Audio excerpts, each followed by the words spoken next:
এই সমাজে একদল বিবাহিত পুরুষ আছে যাদের বউ বাচ্চা সব থাকার পরেও তাদের ভীষণ একা একা লাগে। তারা মূলত মেয়েদেরকে ফাঁদে ফেলার জন্যই প্রথমে শুরু করে এভাবে।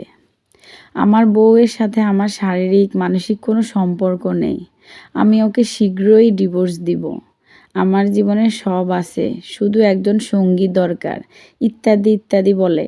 আসলে তারা হচ্ছে উন্নত জাতের প্রতারক, মিথ্যাবাদী, ভণ্ড।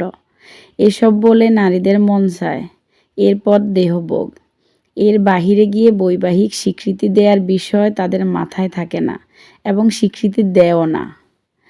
মূল কথা হচ্ছে, যে সম্পর্কে আপনাকে সামাজিক স্বীকৃতি দেবে না সেটা যত মধুরই হোক, আপনার ত্যাগ করাটাই উত্তম। বিবাহিত পুরুষের খাবারের পরের আইটেম ডেজার্ট হতে না চাইলে নিজেকে ঠিক করুন।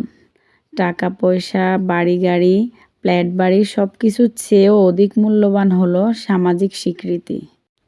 তাকেই বিয়ে করুন যে আপনার সঙ্গ পৃথিবীকে জানান দিবে, নিজ সামর্থ্যের মধ্যে আপনাকে ছোট একটা দুনিয়া সাজিয়ে দিবে, যার কাছে আপনি নিরাপদ, সাথে আপনার অনাগত সন্তান।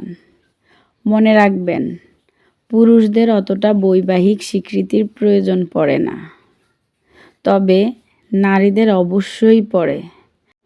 কারণ নারীর শরীরে সন্তানের আগমন ঘটে, এটা অন্তত ভুলে গেলে চলবে না।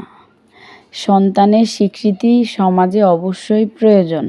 সন্তান বড় হবে, তার বাবা মার পরিচয় অবশ্যই লাগবে। তাই নারীদেরকে বলছি, বিবাহিত পুরুষদের পাতা ফাঁদে পা দিবেন না, তাহলে আপনাদের জীবন শেষ।